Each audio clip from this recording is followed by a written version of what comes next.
For many decades, the world has showed much interest in developing clean, renewable sources of energy. Among the wide range of options, solar power is currently the third most used form of renewable energy, and it is only becoming more popular. In simplest terms, solar energy is the conversion of energy emitted by the sun to more usable forms of energy.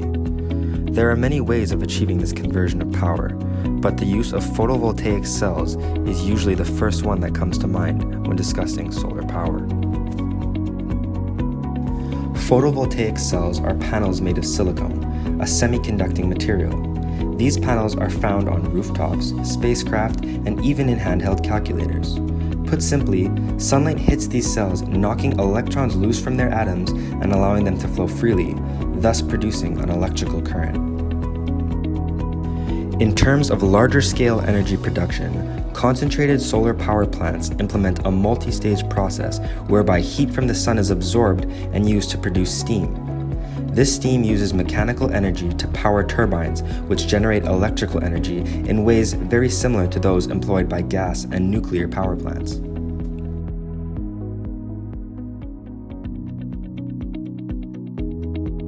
Before we discovered that the sun's light could be converted to electricity, humans took advantage of sunlight by using passive design. Ancient Greek and Roman architecture was developed with solar energy in mind.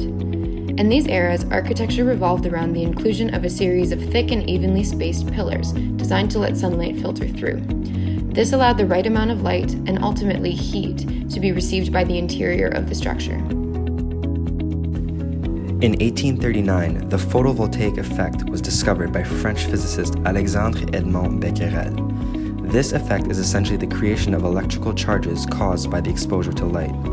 Alexander Stolotov developed the first photoelectric-based solar cell in the late 19th century, but the industry didn't grow until Bell Labs developed a silicon-based solar cell in the 1950s. Solar cell efficiency increased from 8% in 1957 to 14% in 1960.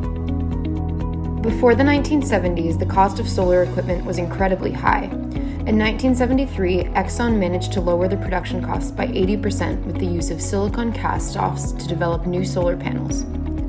Since 2008, solar energy has become increasingly popular as a form of renewable energy, with no shortage of research and investment. This is largely due to the fact that concentrated solar power also started to develop rapidly.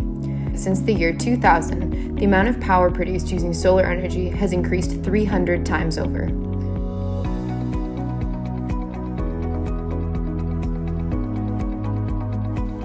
Although solar energy is a viable source of clean energy, it is by no means perfect. Until this day, there are many negative aspects associated with its use.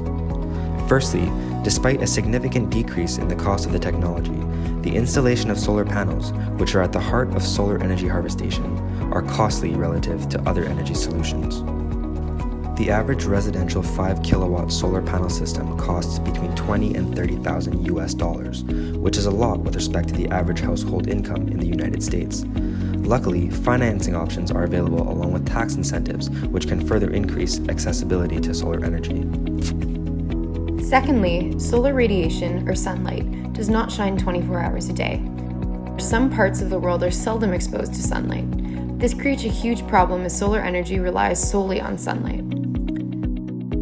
More generally, sunlight is not available during times of high energy consumption, such as in the evening. To compensate, most solar panel arrays in residential areas are connected to the electrical grid for homeowners to use when there is no sunlight. However, establishing this connection often relies indirectly on the use of fossil fuels. Although it is possible to store solar energy using batteries, these can get very expensive, especially for high storage capacity batteries. Lastly, the current production of solar panels results in the emission of greenhouse gases. A toxic metal known as cadmium, which is essential in the production of these panels, is also known to accumulate in ecological food chains. Advocates for solar energy like to remind us that these drawbacks are minor and are actively being addressed and improved upon. They are also of the opinion that the greatest advantage of solar energy outweighs all these other factors.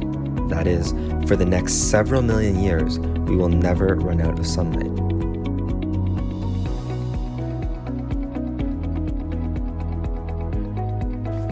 The solar industry is one driven by innovation. New concepts such as biosolar cells, which are inspired from the natural process of photosynthesis, are actively being developed. Improvements on existing technology are also in progress. Floating solar farms are photovoltaic cell farms that can be implemented on waters of coastal countries. These are just a few reasons as to why it is estimated that solar energy will produce 27% of global electricity generation by the year 2050. Furthermore, they help explain why media outlets are predicting a bright future for solar energy.